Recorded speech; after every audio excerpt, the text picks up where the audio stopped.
દેવડેમના 4 દરવાજા ખોલાયા. તંત્રએ નદીકાંઠા વિસ્તારને સાવચેતી અને સલામતી માટે ચેતવણી આપી. દેવડેમના 4 દરવાજા ખોલાયા. તંત્રએ નદીકાંઠા વિસ્તારમાં સાવચેતી અને સલામતી માટે ચેતવણી આપી.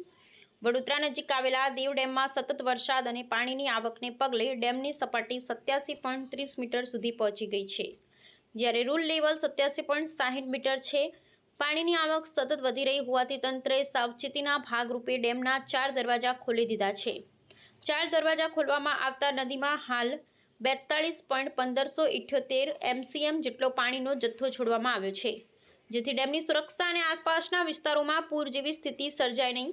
આ વર્ષે આજ સુધીમાં દેવડેમ વિસ્તારમાં 747 મીમી જેટલો વરસાદ નોંધાયો છે, જેના કારણે ડેમમાં પૂરતું પાણી ભરાઈ ગયું છે. વરસાદની અસરને કારણે ડેમની સપાટી ઝડપથી વધી રહી છે અને વધુ વરસાદની આગાહી વચ્ચે તંત્રએ વિશેષ સાવચેતી રાખવાની સૂચના આપી છે. સ્થાનિક વહીવટી તંત્ર સતત પરિસ્થિતિ પર નજર રાખી રહ્યું છે અને જરૂરી તમામ પગલાં લઈ રહ્યું છે.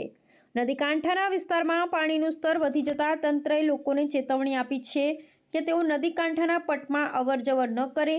ખાસ કરી ખેડૂતો, માછીમારો અને સ્થાનિક રહેવાસીઓને સલામત સ્થળે રહેવાની અપીલ કરવામાં આવી છે. તંત્રએ જાહેરનામા અને મેસેજિંગ દ્વારા સતત માહિતી આપી રહી છે, જેથી કોઈપણ પ્રકારની દુર્ઘટના ટાળી શકાય. આ પ્રકારની પરિસ્થિતિમાં લોકોના સહયોગી ભૂમિકા મહત્વપૂર્ણ બને છે. તંત્રએ લોકોને અનાવશ્યક રીતે નદીકાંઠા નજીક ન જવાની અને તંત્રના સૂચનોનું પાલન કરવાની વિનંતી કરી છે. આવનારા દિવસોમાં વધુ વરસાદની શક્યતા હોવાથી સાવચેતી રાખવી અનિવાર્ય છે.